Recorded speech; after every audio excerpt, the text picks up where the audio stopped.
My younger brother, Mark, used to date my fiancée, Jenn, a year ago. For context, they dated back in August 2022. They were only together for a month before he broke things off with her because he was bored of being in a relationship and never really wanted to settle down anyway. At the time they were dating, I was in a different state, so I had no idea he even had a girlfriend, and I had no idea who Jenn was until I met her. Jenn and I met at a bar when I moved back in October and hit it off really well. She was easily the most beautiful and intelligent woman I ever met, and we met up a few times more before we made it official.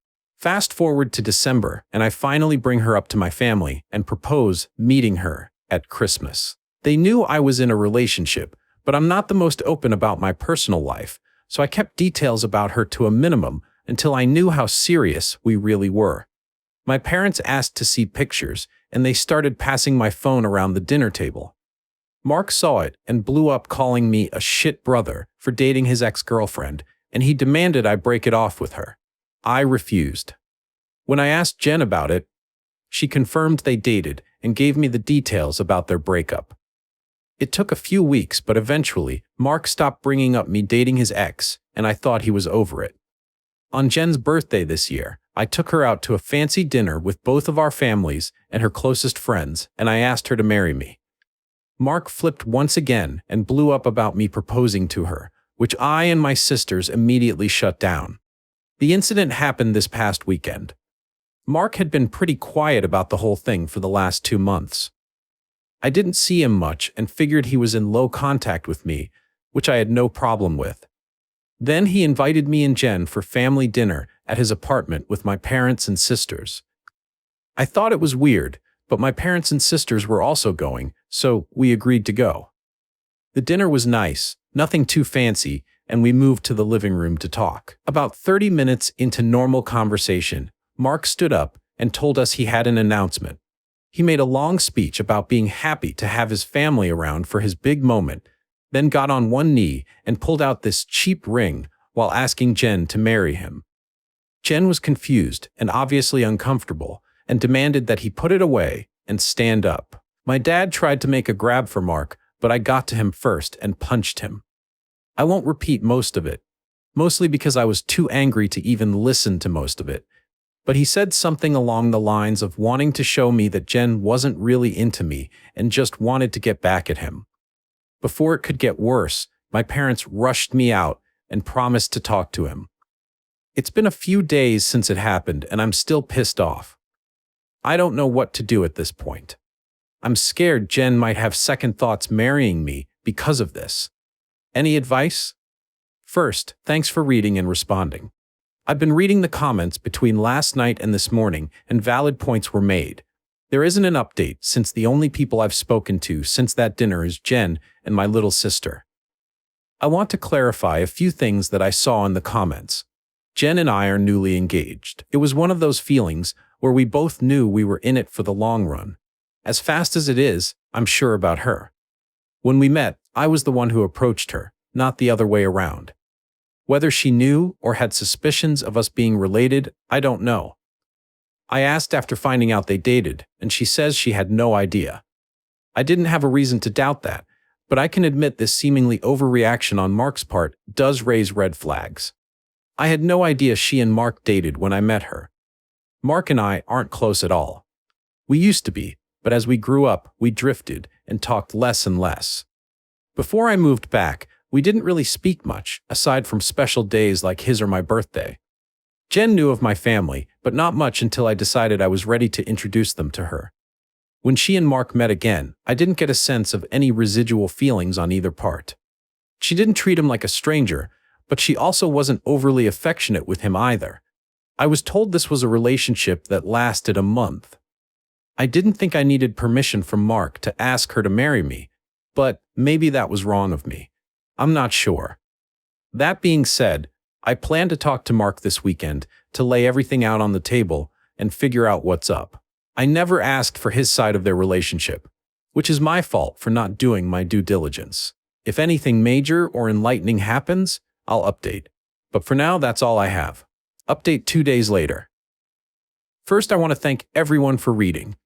It's been a busy weekend, so I haven't had the chance to reply to many people, but I did edit in response to the most common questions I saw in the comments of the original post.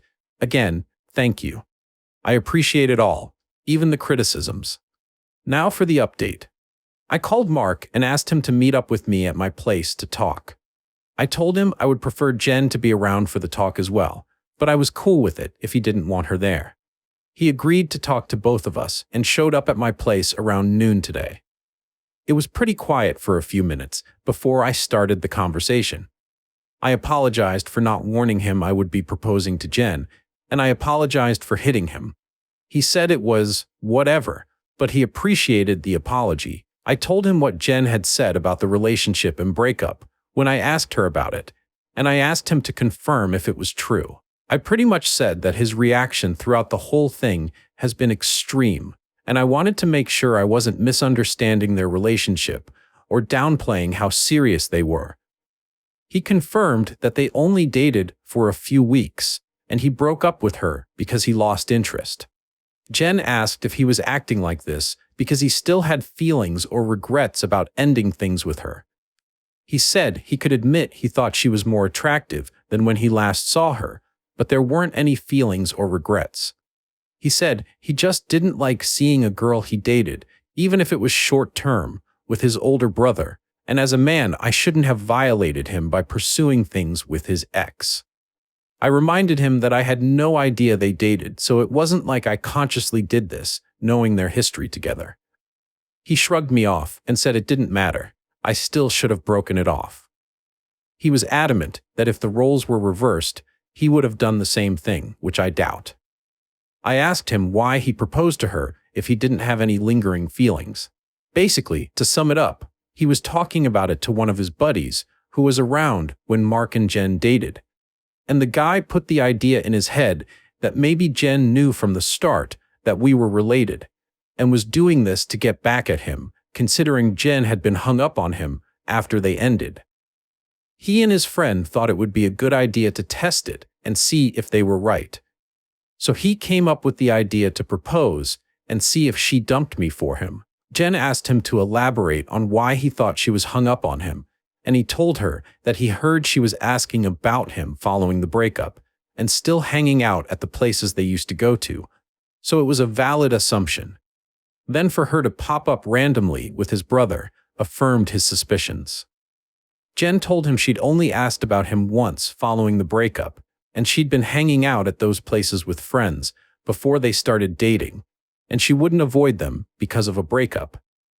She also told him she was offended at the idea that she would go as low as to pursue me just to get back at him. He shrugged and gave her a half-assed apology, but said she had to see it from his point of view.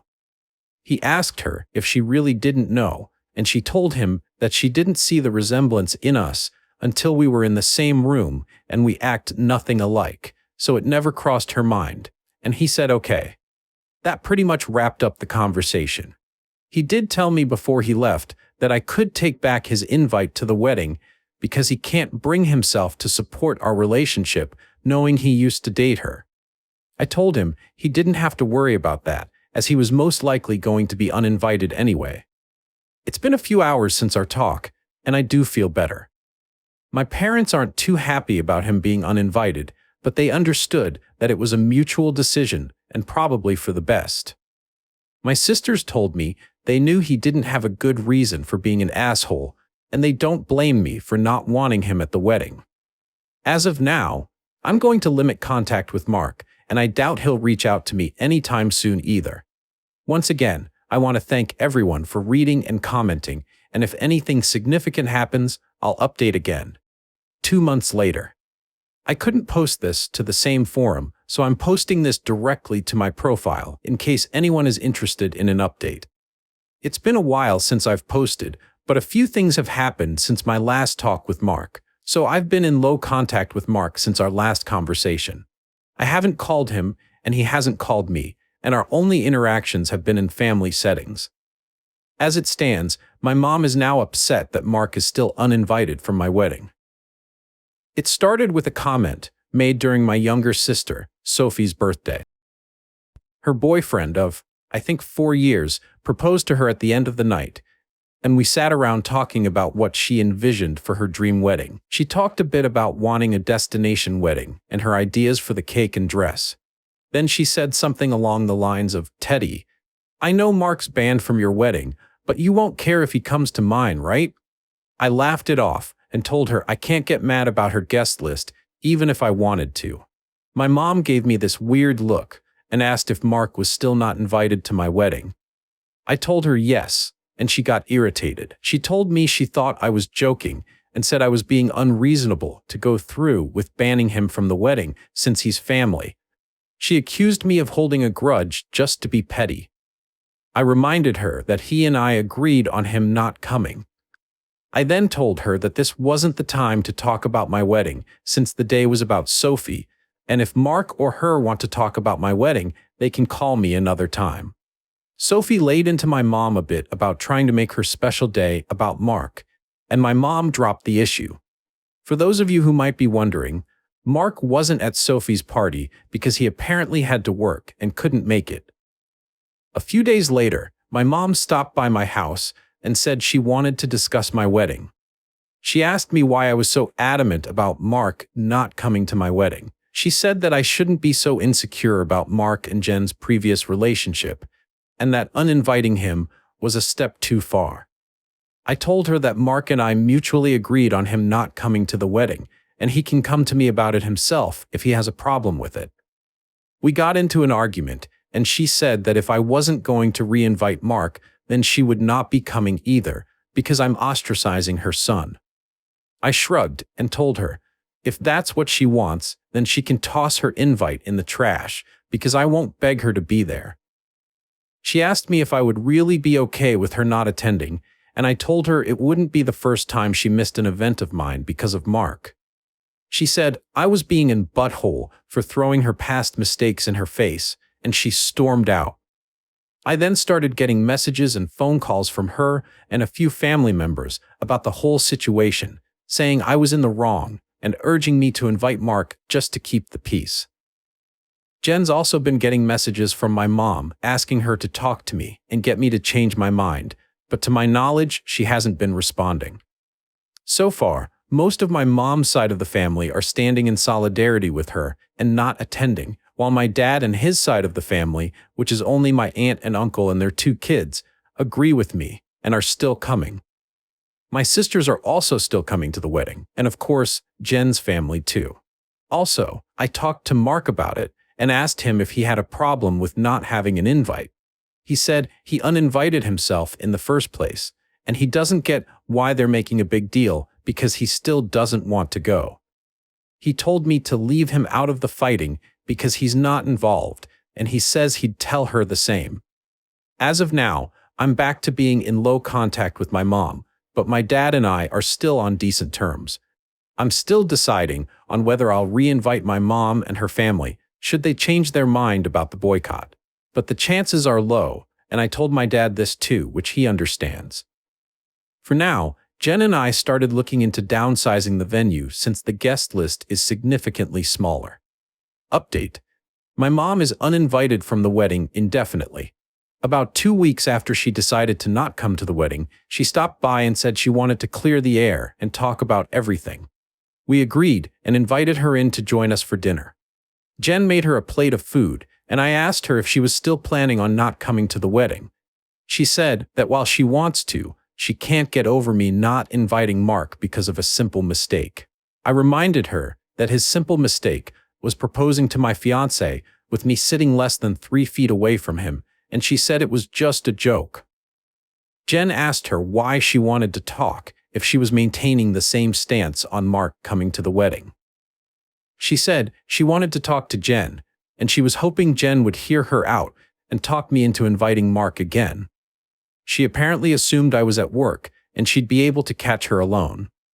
Jenn politely told her that she understood her thought process, but she wouldn't have had that conversation anyway without me present, since this is about my brother. My mom made a comment somewhere in the lines of Jenn being spineless and unable to have a conversation without me thinking for her, which started a pretty heated back and forth between the 3 of us before Jenn told her to get out. She got up and started walking towards the door, and my mom followed her, still screaming at her. By this point, she's yelling about her tearing our family apart. While Jenn was unlocking the front door, my mom grabbed her hair and pulled her to the ground, still screaming. She hit her and tried to claw her face, and I dragged her off of her and threw her outside. She banged on the door for a few minutes while I made sure Jenn was okay before she left and called the both of us repeatedly. When I was sure Jenn was okay, I texted my mom and told her not to bother reaching out again because we'll never speak to her again. I called my dad and sisters and told them what happened too. My dad was surprised and tried to make excuses, saying she'd been stressed about this whole situation for a while.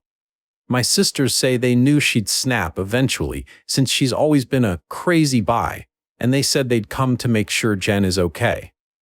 I asked Jenn if she wanted to press charges, but she declined and said she only wanted to cut contact with her for good.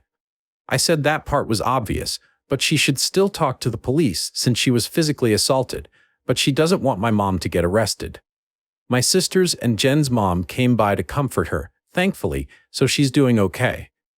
My mom is blocked on everything until Jenn says otherwise. I genuinely don't know what to do now. Jenn doesn't want to go to the police because she'd feel guilty having her arrested over this, but my sisters and I want to convince her too, and I'd at least want documentation in case something happens in the future. Clarification. Some background on my relationship with my parents. Some people were asking questions about my mom and my decision not to be open with Jenn about my relationship with my parents. I figure I could give some background on why we're so strained. Like some of you said, Mark was the golden child. Mark was my mom's baby boy, and she didn't do much to try and hide it. They didn't spend much time with my sisters, and I like normal parents did with their kids, unless they had to. But they'd spend time with Mark as often as possible, like taking him out shopping while we stayed with a sitter, or bringing him home his favorite food and toys from the store when they'd shop alone. He usually got better things compared to the rest of us, like new expensive clothes, while ours were thrifted, or new toys just for him compared to old toys we had to share with each other. If my sisters and I got gifts, they were for us to share, but my mom made it pretty clear that Mark's things were only for him and we shouldn't touch it. When Mark would screw up, I'd get punished for not being a good role model and showing him the proper way to behave. For example, Mark went through a phase of breaking his toys, and I got the beating because obviously he learned that behavior from me. When he was 8, Mark got in trouble at school for trying to push a kid down the stairs. I was grounded for 2 weeks and told to apologize to the kid for not teaching my brother right. When I turned 13, I pushed for my parents to start giving me an allowance. They agreed as long as I did household chores like mowing the lawn, taking out the trash, raking leaves, etc. It was usually somewhere around $25 a week to help me start saving. Mark saw that I was getting money and he begged my parents for an allowance too. Instead of making him work, $10 of my allowance money was given to him each week because we were doing such a good job with our chores that he never touched.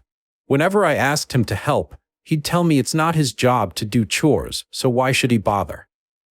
It was around this time that I started really distancing myself from my brother. By the time I entered high school, we only talked to each other when we needed small favors or when we absolutely had to. I got my first job when I turned 17 because I wanted to finally get my own car and make money that they couldn't force me to give to Mark. My oldest sister Maggie helped me start my own bank account and showed me how to properly budget and save my money. I got my first car at 18 after all of my hard work. When Mark got his license, my parents asked me to let him use my car to get around and for extra practice behind the wheel. Reluctantly, I agreed, and for a while the arrangement was fine. Mark used my car when I didn't need it and helped maintain it pretty well.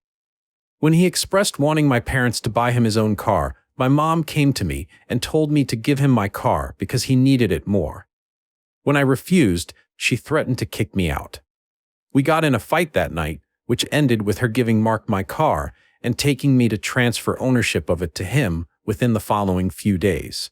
Since I didn't have anywhere else I could go at the time, I just sucked it up and signed it over. When I graduated high school, both of my parents skipped my graduation because Mark didn't want to sit in a long ceremony just to see me get a piece of paper, and my mom didn't want to leave him alone for the night. So I only had the support of my sisters and my aunt and uncle, who wanted to take me out. They ended up having to bring me home at my parents' request, because they made me dinner to make it up to me. It was a dinner I couldn't eat because my mom put shrimp and chicken on the same serving dish, and I'm allergic to shellfish. My first year out of high school, I worked 2 jobs to buy myself another car, and at the start of the new school year, I moved away for college and cut contact with them. They, mostly my mom, tried to reach out for the first few months via social media and Sophie, but I never responded, and I told Sophie she would be cut off too if she kept trying. When she couldn't get to me through Sophie, she tried going through my older sister Charlotte, and a few times through Maggie and Mark, until I threatened to file a restraining order for harassment. It was a bluff, because I had no idea how to do it, but it managed to scare her off, and the most I got from her was happy holiday texts over the years. Around the time I moved back, Charlotte told me they had been seeing a family therapist at Charlotte's request, and my parents wanted to apologize for their treatment of us.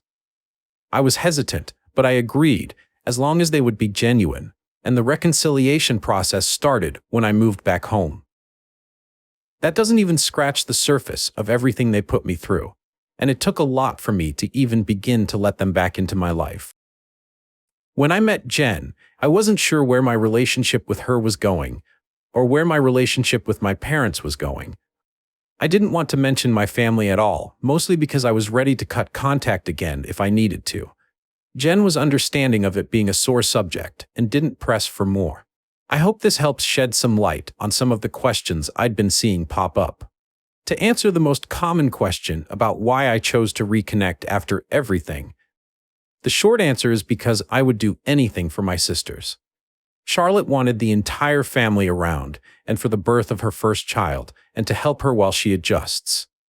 She didn't want part-time aunts and uncles who would only visit her kid during birthdays and holidays. She was never the type to ask for much of anything growing up, so when she asked if I would be willing to try for her, I agreed because it would make her happy. I also think part of me hoped that maybe they'd changed. I don't regret trying to reconcile either. My parents are still terrible, but I met the love of my life, so I call it a win. A few people wanted to know if there's an update, so here we go. Sorry if it's a mess or confusing. A lot has happened. We filed a report with the police, and we're told that even though Jenn doesn't want to pursue anything, it's not up to us to decide whether it goes further, but they would keep our preference in mind. We provided some pretty decent evidence of the assault, including pictures of Jenn's face and texts with my mom and dad talking about what happened. We were advised to report and record any other incidents with my mom going further, in case anything else happens. Considering where we live, I doubt it'll go anywhere, but at least we have it on record. I got about 100 angry text messages that tell me they at least spoke with her regarding the incident. My mom tried to corner me, leaving my job, and screamed at me about trying to ruin her life.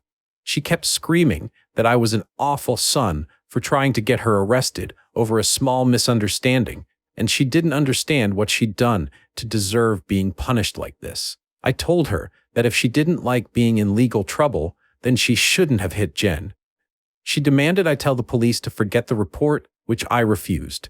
I told her exactly what the officer said about it being out of my hands. She had a tantrum in the parking lot and hit me a few times, just on the chest and arm, before security intervened and dragged her off the property. I had to talk to my boss about the incident. Luckily, she was understanding of everything going on after I explained what was happening. When I got home, I told Jenn what happened. She was upset and asked that we discuss the plan with my family moving forward. It was a long talk, but we took the advice of some Redditors and decided to go completely no contact with my family, aside from my sisters. We agreed that having them in my life is adding unnecessary stress for the both of us, and we aren't even married yet. She told me she wanted to consider moving away and putting some distance between us and my family. She said that she tried to stay out of my family issues because it's not her place, but she refuses to put up with my mom and her behavior or my dad enabling her abuse. A lot more was said, too much to put in this post, but I agreed with her that they were more trouble than they're worth, and I also don't want to put up with this anymore. I also agreed to go to therapy, and she's helping me find a therapist. I decided to call my dad after our talk and let him know I would be going no contact. He didn't answer the first time I called, so I left a message asking to have a long talk. When he called back, he asked if it was okay for my mom to be a part of the conversation. I told him it was okay since she needed to hear what I had to say too. The conversation went about as well as you could expect. I told them both that Jenn and I are cutting them out of our lives. My dad demanded to know why I would do something like that after going through all the trouble of repairing our relationship. I told him that this entire thing with Mark has shown me that nothing is actually repaired between us and, as far as they're concerned, the world revolves around only my mom and my little brother. I told them that their continued favoritism of Mark has brought our relationship to a point of no return, and that I wasn't interested in holding on to a failing relationship. I told them that I agreed to reconcile for Charlotte's sake, but I don't appreciate all of the disrespect towards me and Jenn, and that I wouldn't put up with it anymore for both of our sakes. To my mom specifically, I told her that I was tired of her using me as a scapegoat for her bad parenting and Mark's attitude. I also told her that I would never forgive her for what she did to Jenn and what she did to me and my sisters growing up. She started to say how I should move on, like my sisters have, but I cut her off and told her that she should take their forgiveness and move on because she would never receive it from me, especially after everything she's done these last few weeks. She started crying and asking me how I could treat her like such a villain.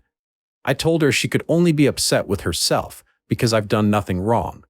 She cried harder and told me how much she regretted having me and how I've only tried to ruin her life. This started a heated argument between her and Jenn once again, and Jenn told her in much more colorful words that she was disgusting, and plenty of other nice names, for saying something like that to me. I don't know if she left the room or just decided to shut up, but my mom stopped talking when Jenn was done speaking to her. My dad said he wasn't okay with being shut out of my life, and he asked me to try to understand my mom's point of view. He said that she was also struggling because her kids were at odds, and I was being unfair to punish her for her struggles with raising and caring for us. The last thing he said was that we were a family, and I shouldn't let past mistakes stop us from moving forward together. I told him that the only person she ever cared for was Mark and herself, and there was nothing he could say or do to make me change my mind. I told him that it was up to him whether to keep my number, but I would be blocking him and my mom everywhere, and I wouldn't be reaching out again. Then I hung up. Afterward, I sent a long email with the link to my posts attached to my entire family, uninviting everyone except my aunt and uncle and my sisters to the wedding. I hadn't cried in a long time, but Jenn held me while I cried after writing the email, and she assured me we would be okay. My sisters also reached out to me after reading the email. I apologized to Charlotte for not being able to continue reconciling like she wanted, but she told me it was okay and it's not my fault I had to cut them off again. The response from my family has been pretty mixed. Some are angry. I aired out family issues on a public internet forum, while others are pissed at my parents because they never knew it was this bad. The last person I talked to about everything was Mark. He asked if I was cutting him off too, and I told him I wasn't, but I wouldn't be going out of my way to reach out to him either. He didn't argue and just wished me the best with the wedding, and we haven't spoken since. Right now, Jenn and I are looking for a new place to stay. The plan is to move closer to Jenn's brother. He lives about 3 hours from where we are now, and Jenn and I like the city he's in. I spoke to my boss about transferring, and Jenn is looking into the option of working 100% remotely or possibly finding a new job. And once again, our venue's changed. Since the guest list is significantly smaller, my future brother-in-law is considering letting us use his lake house for our wedding. I don't plan to post any more about this unless the sky falls, at least not until the wedding, because I want to move on with life, but I'll try to answer any questions some of you might have. Update. Hey everyone, it's been a minute since I posted here. Things have been busy, but I saw a few requests for an update. It's small, but here it is. I have a wife and a newborn daughter now. We found out Jenn was pregnant around the time of my last post, so that pretty much kicked us into overdrive as far as moving away and starting fresh in a new place. I was able to transfer to a different location, and Jenn found a new job here that lets her work remotely. We got married 4 months ago at her brother's lake house. We didn't plan to have the ceremony so soon, but we both didn't want to wait for the baby to arrive to get married. Jenn also found a dress that she fell in love with and didn't want to get too big to wear it. It was a small ceremony with mostly her family present, but my sisters, aunt, and uncle did attend. I know some people probably wanted to hear about a huge blowout at my wedding, but it was easily one of the best days of my life. My daughter was born early last month. She's beautiful, happy, and healthy. Jenn's also doing okay. The last stretch of the pregnancy was hard for her, both emotionally and physically, but since giving birth, she's been doing better. She's seeing a doctor regularly during this postpartum phase due to complications she had during the pregnancy, but so far, there aren't any major health concerns for her. Besides complaining about the doctor visits, I don't think I've seen a frown on her face since we've brought our daughter home. As for my parents, I haven't heard from my dad, but my mom did reach out a few days after the wedding. Apparently, my uncle sent them some of the photos they took at the wedding. My mom made a fake Facebook page and started spamming Jenn and I with angry messages about excluding her from both the wedding and from Jenn's pregnancy. She went on a lengthy tirade about being entitled to being part of her grandchild's life and about how unfair it was that she wasn't allowed to be present in our lives. She asked to come visit us, demanded we visit her, and even asked to be in the delivery room, all of which was quickly shut down by me. I haven't heard from her since, but I know she's been harassing my sisters to get us to talk to her. I don't know what, if anything, they're doing about it, but I did make it clear that we have nothing to talk about with her. For everyone wondering if Mark and I have been in contact, the answer is yes. He called after we came back from our honeymoon and congratulated us on the wedding and pregnancy. We did have a long talk about everything that happened. I won't go into detail, but we both got to say a lot, and he did offer both me and Jenn what feels like a sincere apology for what he did. We've been texting a bit here and there since we talked. It's mostly just small talk and life updates, but he did invite me to have a drink with him next time I'm in town. I don't know if I'll accept it, but I told him I'd think about it. Just to clear it up before anyone asks. Mark doesn't know where I live and likely won't know in the future. If he chooses to give updates about my life to my parents, that's his choice. I won't give him any details that he can pass on that would help them pop up unannounced.